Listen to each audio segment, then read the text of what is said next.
Guys, I see my first guest of the night on the line. I'm going to play a cool piece from this great drummer and then pick up the great Jim Riley.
And now back to Around the Kit with Joe Gansas. Guys, we are back, 646-787-8027, and to say I'm pumped up is the least. It gives me great pleasure to welcome one of the best in the business, the great Jim Riley, to the show. Jim, Joe Gansas, Around the Kit. What's up, brother? Man, just hanging out at home, getting ready to fly to Vancouver tomorrow. Great, brother. We appreciate the time, and big fan. Thank you so much for giving me some of your time, Jim, today. Yeah, absolutely, man. It's I'm really excited to be here talking to you, man. This is a really neat concept, drummer radio. I love it.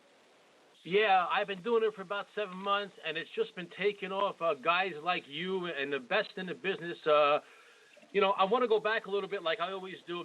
We started playing drums, I think the same year, 82, if I'm correct, or studying. Back in 82, Jim, I had so many different types of music. I was into everything from the Beatles to Iron Maiden. What was it about music that you wanted to get into, and especially drumming, about the age 12? Well, there was something about music that had drawn me to it actually far earlier than that. I remember being in kindergarten and just being fixated on being a musician before I had even started playing an instrument. So there was something, that I was really identifying with. And I started to play guitar when I was in about the 4th grade, and it just didn't really click for me. And, I remember seeing I remember seeing a commercial for the Kiss Alive 2 album, and just seeing Peter Criss on this riser just going up and up and up with the cat and the toms wrapping around the drum set, and I went, that's the job that I want. And so I begged my parents to let me play. Hello. I think we lost you, Jim. No, it's fun. Jim, you keep breaking up. I lost you right now. Yeah, I know. I was hoping. I keep losing you.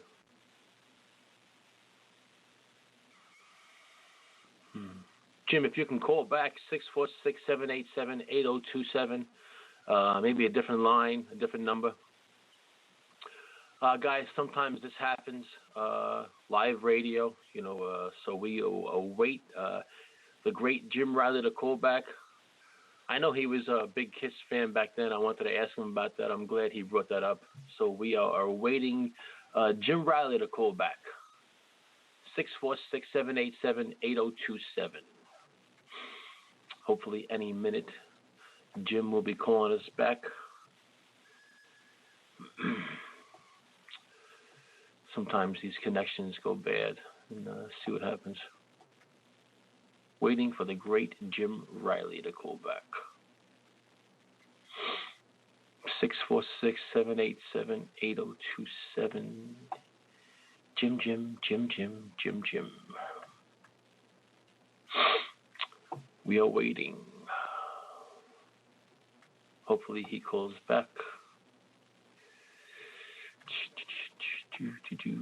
Jim Riley on Around the Kit. We are waiting. Maybe he's changing phones. Who knows?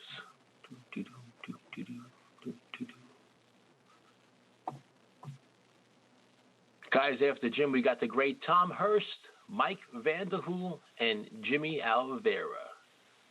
Should be a great show as long as Jim can maybe call back. 646-787-8027. Waiting for the great Jim Riley. I think you lost a connection somewhere. I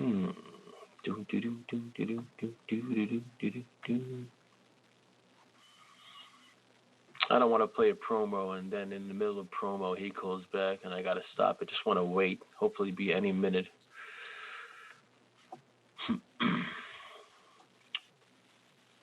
Waiting for the great Jim Riley to call back.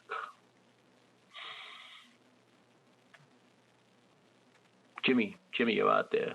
Jim, you out there. Still a little promo, and then we will await the great Jim Riley.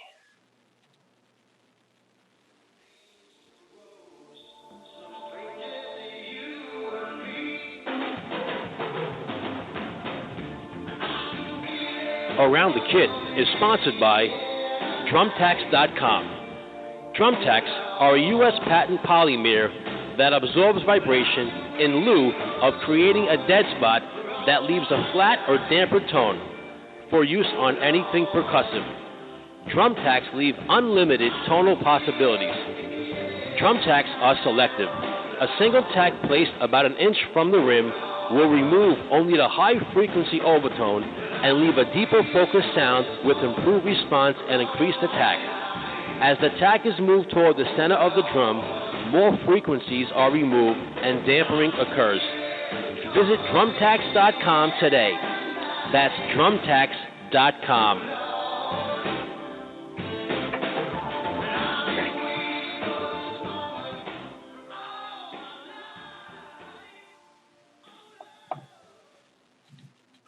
And now back to Around the Kit with Joe Gansas. Guys, we are awaiting the return of Jim Riley. Hopefully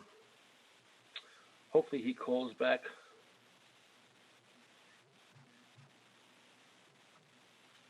and he just texted me that he's in transit and he's looking to call back. Hopefully any second. Guys, wanted to send my condolences and my best wishes out to, once again, to Ian Pace. He had a mild stroke this week, so we hope he gets better. Let's play another promo while we wait for Jim.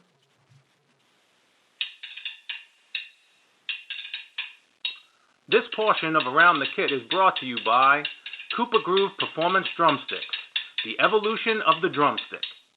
Cooper Groove drumsticks are custom cut from American hickory and feature 20 cross-cut grooves that will increase grip, decrease sweat, and stimulate pressure points. Try them today with a no-risk, 100% money-back, keep-the-grooves guarantee. Cooper Groove drumsticks were invented by a drummer for drummers. Be sure to visit online at coopergroove.com and keep the groove.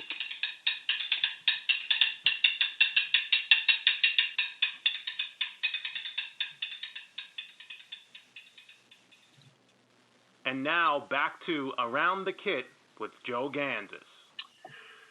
Guys, we are waiting. Jim Riley, we lost the connection a little while ago, and we are awaiting him to return. Hopefully it's soon. Just told me he's in transit, and so we'll wait for Jim. After Jim, we got the great Tom Hurst and Mike Vanderhoel, and then Jim Alvera. So it should be a great show as long as Jimmy gets back to us. 1, 2, 3, 4.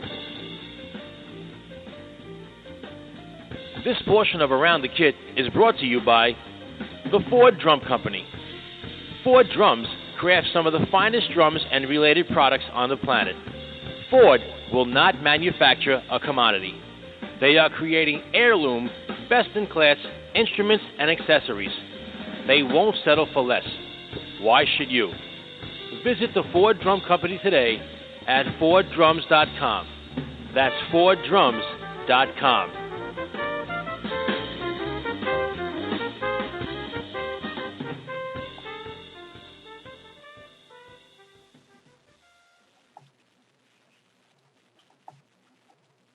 And now back to Around the Kit with Joe Gansas.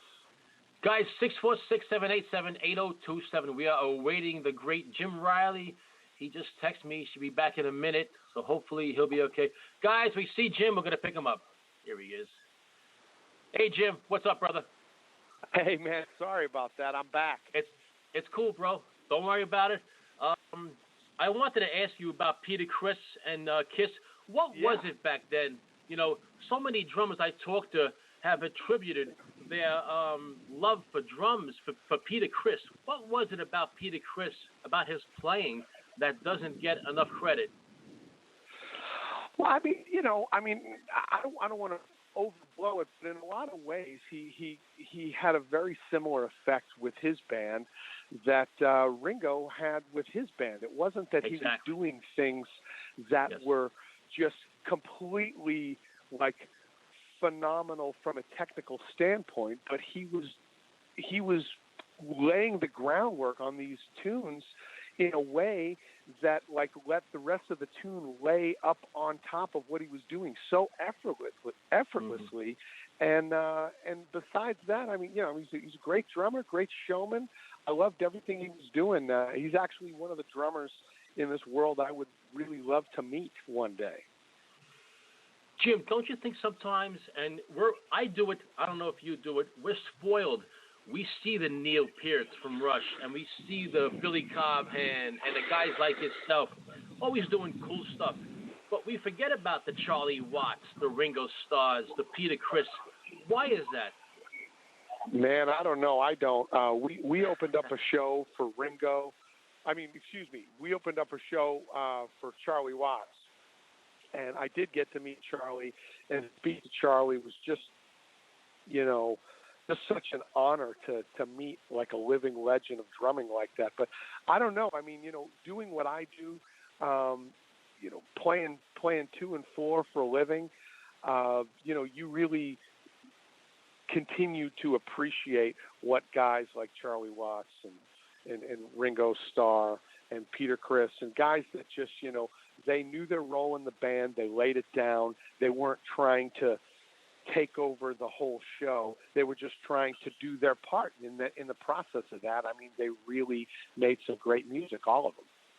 Absolutely. Guys, we're talking to the great Jim Riley. You move, later on you get a degree in music education in North Texas. Why North Texas? And talk to me about studying with Arthur Press. Yeah. Well, so I studied with Arthur Press in high school. I grew up, of course, in Natick, Massachusetts. I was born in Boston, Massachusetts, and I played in the Greater Boston Youth Symphony.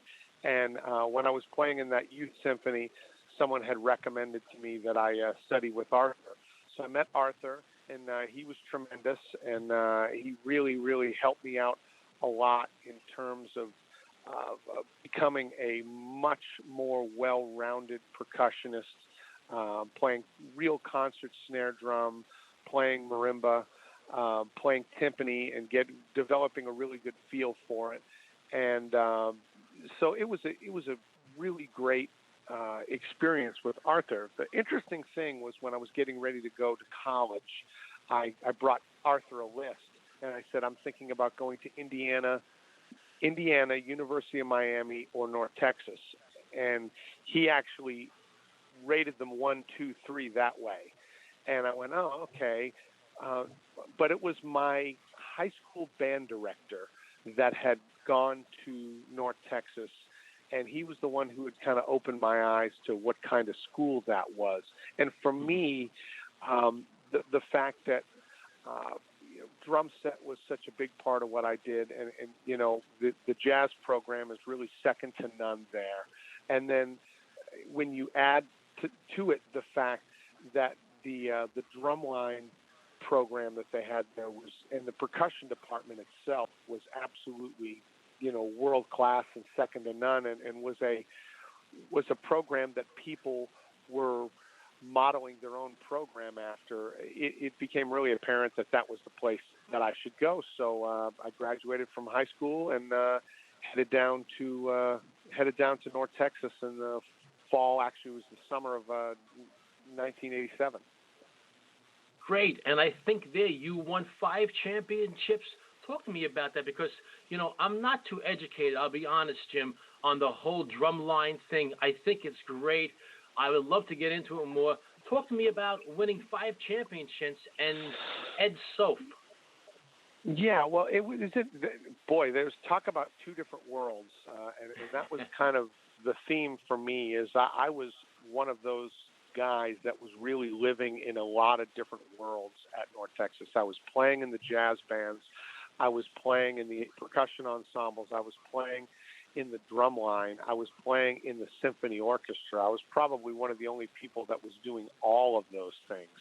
Now, when I showed up, I thought, man, I've got some chops. I've worked on, some on my rudiments, and I felt really pretty confident about my playing. And I showed up, and someone said, hey, there's some drum auditions over there, over by the annex. I went, oh, okay, well, I guess I should show up. It turns out it was a drumline audition. I showed up, and long story short, I was just really unprepared for the level of mastery that these guys were dealing with on the rudimental side of things. Mm-hmm. They just were taking it to a level that I wasn't really fully aware of, and it really kicked my butt. And so I ended up joining the drum line. I actually played the top bass drum in a 5 bass drum line, and I was one of only 2 freshman drummers that were even carrying a drum. The other one was a snare drummer that had marched DCI. And it was a great experience. We worked from when I got there in August till October 31st, and we ended up winning a national championship for collegiate drum lines, and we ended up doing that 5 years in the time that I was there.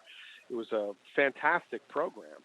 And in that time, I was also a solo timpani individual champion as well. Those were both with the Percussive Arts Society.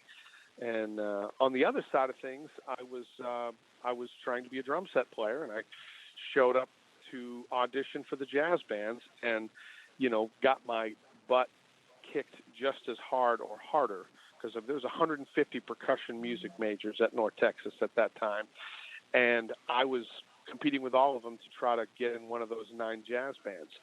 And I realized really early that, I've got a lot of work to do. And fortunately, that's when I was able to, start studying with Ed Sof, and that was a really it was a lot of work, but a really fantastic experience. Guys, we're talking to the tremendous Jim Riley. Jim, you just mentioned something. You got your butt kicked. Everybody in life, sometime or another, we get our butt kicked. We ultimately fail in something. But to Joe Gansas, my least favorite word is the word can't. I don't like it. It means failure. It means you're lazy. Talk to me about persevering and what that did for you when someone tells you, oh, you're not good or you're not going to make it. How does that motivate a Jim Riley? Well, I mean, you doing what I've been able to do, what I've been fortunate enough to do, is not really the normal path. Mm-hmm. Really following your dreams, jumping into it with both feet like you're jumping off a cliff is just not as normal as we would think. I mean, I think we try to tell our young people, hey, you can be whatever you want to be, but, you really have to commit to things. Jumping off the cliff, with both feet, not knowing where you're going to land sometimes. And so, yeah, there were definitely times in my career. I had high school advisors asking me why I was even applying to college. That actually happened. Wow. I remember being in Kansas City right before I moved to Nashville, and I had a really talented drummer tell me, "Don't do it. Don't go there. You got a good thing going here. You're becoming like one of the guys here. It's like, don't go there and just be part of the million drummers that are down there." Right. He says, I went down there, and it's just, I just don't know if it's going to work out for you. And I went, man, I got to try. I got to try to do this. And I've always done that. That's just been the way that I've operated. Great. You mentioned Kansas City. You moved there in '95. Talk to me about taking a job at the Kansas City Drum World building, selling custom drums. What was that about, and what did that do for you? Well, it was funny. I had landed in Kansas City basically because at this time in my life, I was rolling back a year. I schooled in 1994, and it was great, and it was a tremendous experience, and I was using my degree in music education. But what I realized was I was not pursuing my dreams, which my dream to be a professional player. So I had to quit that job. I took the first thing that came along, which was this really ill-fated tour. The only really good thing that happened on that tour was I met a guitar player named Jeff Sheets, who lived up in Kansas City. And after the tour, he asked me if I would come up to Kansas City and do a record with him. I went and did the record with him, did a couple of great records with him, by the way. There's a record called Pawn Shop by Jeff Sheets, and it actually still really holds up. It's an instrumental kind of metal thing, and it's a really good record. But going up there and playing with Jeff was not a full-time job. So Jeff used some of his connections in town and said, hey, I know some guys at this shop called Kansas City Drum Works, and I could probably get you a job there. So he walked me in, and I was, 25 years old, and I'd never worked at a drum shop, and this was a really kind of loose, it was like the third best drum shop in Kansas City at that time, and so it was really loose, but the drums they were making were great.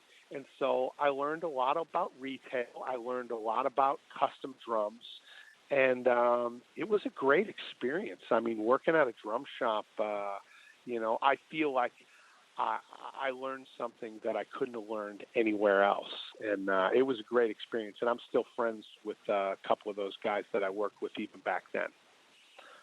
Awesome. Great stuff. Guys, we're talking to the tremendous Jim Riley. 97, you make the move to Nashville. Talk to me about, what was going on there again and your first major gig with Mark Chesnutt. Yeah, so I moved to Nashville in 97. I didn't have much of a plan. I just knew that I needed to get out of Kansas City. One of the most beneficial things that I did when I was in Kansas City is I played this gig with some old timers. I mean, the lead singer was like 70 years old. And I was this long-haired, rocker kid from Massachusetts, but they were getting a good young drummer, and I was getting a country music education because, you live up in Massachusetts, you're not going to learn a lot about country music. Well, these guys were playing, and so I learned so much of the music that when I moved to Nashville, I knew the music, and so when I would go on Lower Broadway, I could sit in anywhere. It was like I'd been playing this music for a couple of years now, so I may have looked like a rocker from Massachusetts, but I knew the songs. I knew, I could sing some of the songs. I knew how the chord changes went if anybody had a question about them. So I became pretty useful, and I really got myself integrated in with the Nashville scene. And it was during one of those local gigs on Broadway in Nashville. I was playing from 6 to 10 with a guy, and the bass player got the gig with a country singer from Texas named Mark Chesnutt, who was very successful at the time. And he was able to pull me along into that gig. So all of a sudden I went from a kid that was playing, for $20 or $40 on Broadway in Nashville to my first gig with Mark, which was on live television, was that show The View. It was the very first season of The View. Right. With Barbara Walters. And so, that was my first gig with him, was just live on national TV. And that gig was really great for me. It gave me a lot of credibility. All of a sudden, in Nashville, people are like, oh, yeah, this is Jim Riley. He plays with Mark Chesnutt. And it opened up a lot of positive doors for me. Mm-hmm. And it was on the 99 Mark Chesnutt tour where I met a couple guys named Jay DeMarcus and Joe Don Rooney, who ended up being 2/3 of Rascal Flatts later. Yes, and we come to Rascal Flatts.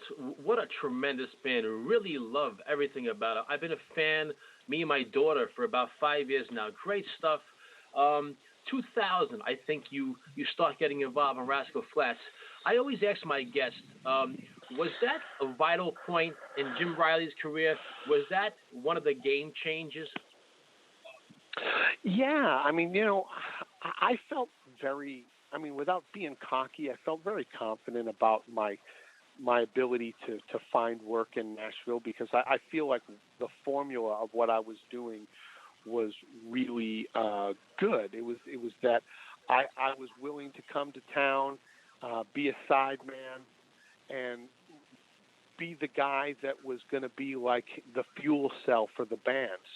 Just bring the energy, bring the passion, learn the music, have respect for the music. I could sing. I had musical knowledge. So I felt like, something was going to work out. And it worked out a lot sooner than later that, the gig that would end up being a big piece of my career, fell in my lap in 2000. So what happened was in 99, when we had Mark Chesnutt had a girl named Shelley Wright opening up for her, and two of the guys in her band were Jay and Joe Don. And so we got to know each other really well on that tour, and then we would play gigs together during the week, and we'd be touring on the weekend. We were together all the time, and they said, hey, we're trying to put something together and get a record deal, and if we got a record deal, would you be interested in playing with us? And I went, yeah, absolutely. And so they got a record deal.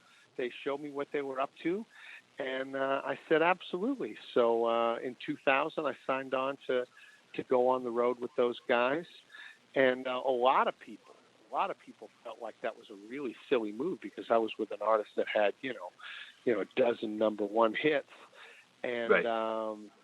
And I was going to an act that had no hits.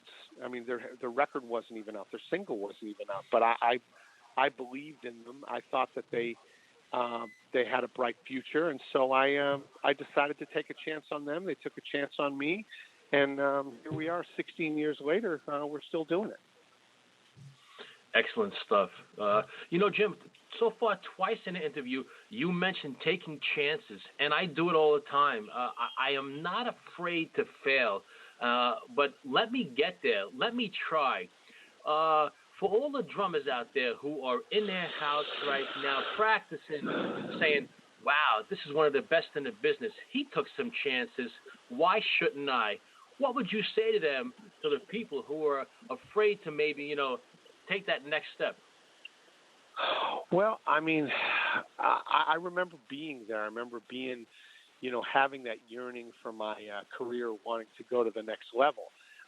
And, that desire alone doesn't propel it forward. There's a couple things that you've got to do. You've got to do the work. You've got to respect the music. And then, you've also got to put yourself in a position to succeed.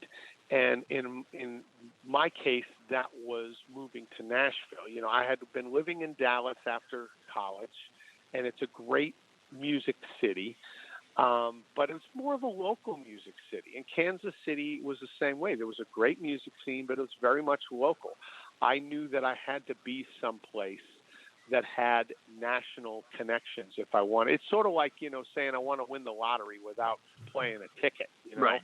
I mean, you have to give yourself a chance. And so moving to a spot like Nashville, and, even as a guy from Massachusetts who's not a Southern guy, I had to look at it logically and go, okay, I've got New York, I've got L.A., and I've got Nashville. And Nashville clearly looked like the best choice for me in terms of like the how much it costs, the cost of living to live there. During the time where that the city of Nashville was really appealing to me, it was during the grunge era. Now, I liked all that grunge music. I love it. I still love it. But I acknowledge that a lot of people, the general radio listener, was really turned off by that music, so they turned to something else. And that's when Garth Brooks and Trisha Yearwood and Reba McEntire started to become, household names. So I heard all that music like everybody else. And I heard the level of just incredible musicianship that was on these albums. And I went, wow, man, I want to move to Nashville and be a part of that. And so, yeah, it was kind of a no-brainer for me, but I had to take the chance. I had to take the risk. I mean, I moved to Nashville with no job, with no prospects, with no connections. I lived at a drum shop that I was working at. Then when the drum shop closed, I literally lived in my pickup truck with my dog and my drums for like probably 2 weeks before I got a call from Rich Redman, who said, "Hey," he said, "Hey, buddy, will you watch my cat for 2 weeks?" And I'm like, "Yeah, I'll watch your cat. Just give me the keys to that little apartment of yours, and I'll watch your cat." And he went away for 2 weeks, and I moved in. I was in it, and so he came home, and I was living in his apartment. I asked him how much his rent was. I gave him half that amount, and I told him I was his new roommate. And so that's how we ended up, becoming roommates at a really, interesting time in our career where we were both. I mean, we moved to town the same month, Right. So it was just kind of an interesting, like re-meeting each other, because we'd known each other briefly at North Texas when he was getting his master's and I was finishing my bachelor's. Mm-hmm. But yeah, you got to take that chance, man. Jim, talk to me about this great book, Survival Guide for the Modern Drummer. What was the main, what's the one thing you wanted to convey when writing this book?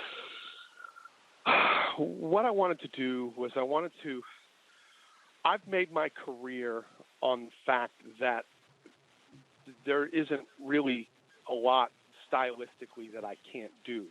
So if I get called to play a big band thing, I can do it.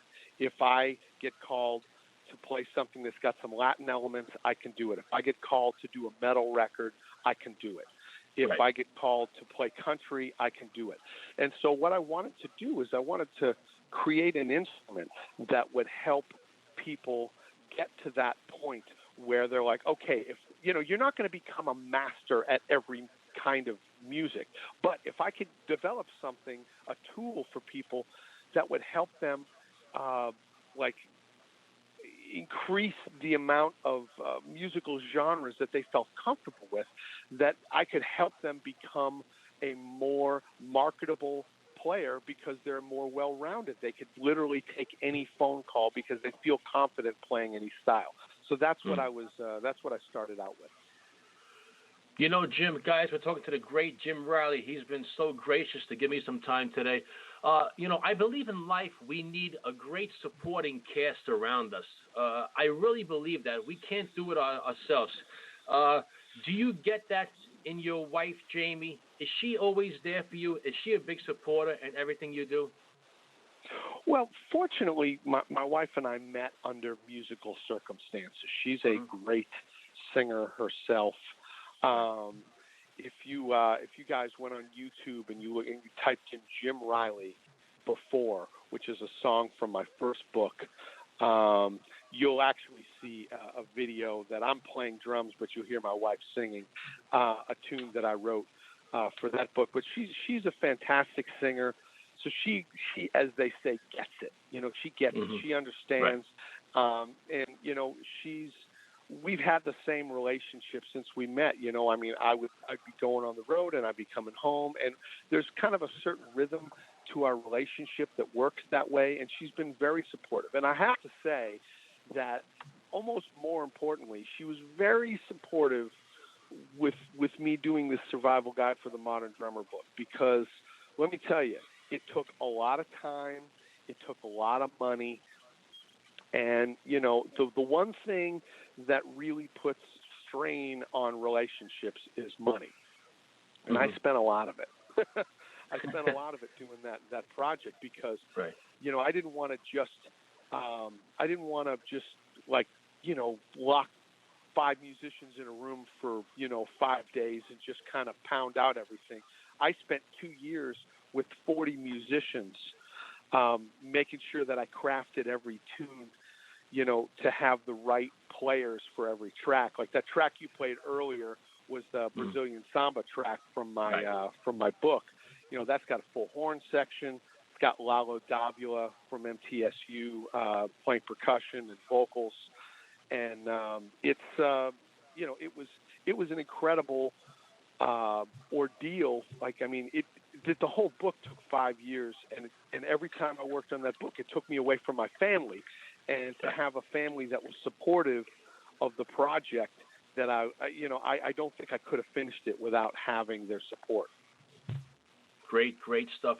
Jim, I'm doing this show, and I have an ultimate goal. I think this show needs to be on Sirius Radio, a platform where, like yourself, we can talk. If he's in town, come and do a solo. So I'm striving. Every day, I'm taking baby steps, as I call them.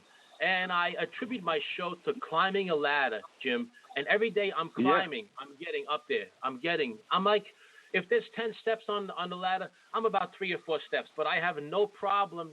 Keep trying.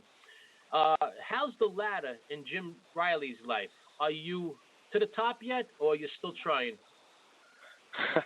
Well, I think what you realize when you're climbing the ladder is that life always throws extra rungs on that sucker. Yeah. And, the biggest thing for me, and this is what I try to tell any of my students or anybody that's looking for advice, is that you have to wake up every day, and I know you do this, Joe. You have to wake up every day going, how can I get closer to making my dream a reality? You have to do that every day. you can't let one day go by, because one day turns into 2 weeks, turns into 2 months, 2 years, a decade, and then your dreams sort of slip away from you. And so every day, and the people that I know that have been really successful in the music business, particularly like singers, they've been told no so many times. You've been told no. You've tried to get your thing on Sirius, probably all right, and not now. But no is just another chance to ask, and another chance to make your product. No is saying raise the bar, and so you raise the bar, and that's what you do, and you do that every day until you get to a point where the answer is yes. And that's what I've done with my career for sure, is try to make sure that every day I woke up and tried to do something positive for my career. So today, this was that positive thing I was doing with my career, talking to you. Great stuff, Jim. I can't thank you so much for this time. I am a huge fan. Love everything you do. I love when you write shots and you video it. You get so into it, brother. You have so much passion. One of the best in the business. And at the end of my interviews, Jim, I ask my guests one question, and their answer is that on a scale of 1 to 10, brother, honestly, rate this interview. Oh, I would say the interview on your side was I would say probably preparation-wise, I would say it was a 10, man. I mean, you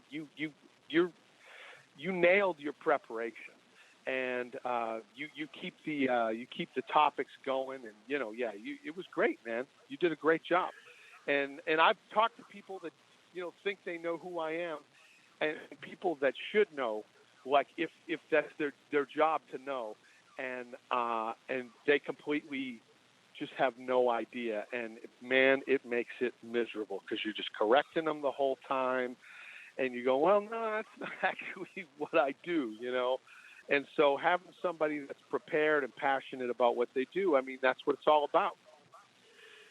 Jim Riley, I can't thank you enough, brother. We will continue to follow you on your drumming journey. Rascal Flatts going to be out there, and we anything you want to plug real fast? Yeah, I mean, people want to get in touch with me. They can definitely find me on all the usual type of channels. You can follow my YouTube stuff. Just go Jim Riley Drums, and you'll find me on there. But you can look on my website, JimRileyMusic.com. You can see my book, Survival Guide for the Modern Drummer. And I just wanted to say that Monday I'm going to be in Vancouver, and I'm going to be playing on Drumeo live, I believe at like 4 o'clock, but check that out. The listings, Drumeo is a great educational website, and I'm going to be playing some more tracks from my book. And, Joe, I really appreciate you, buddy. Jim, we hope to do this in the future, and we will continue to follow you on your drumming journey. Thanks so much. Everybody, Jim Riley. Thanks, man. Thank you, Joe. Have a great night. Bye-bye. Guys, that was the great Riley.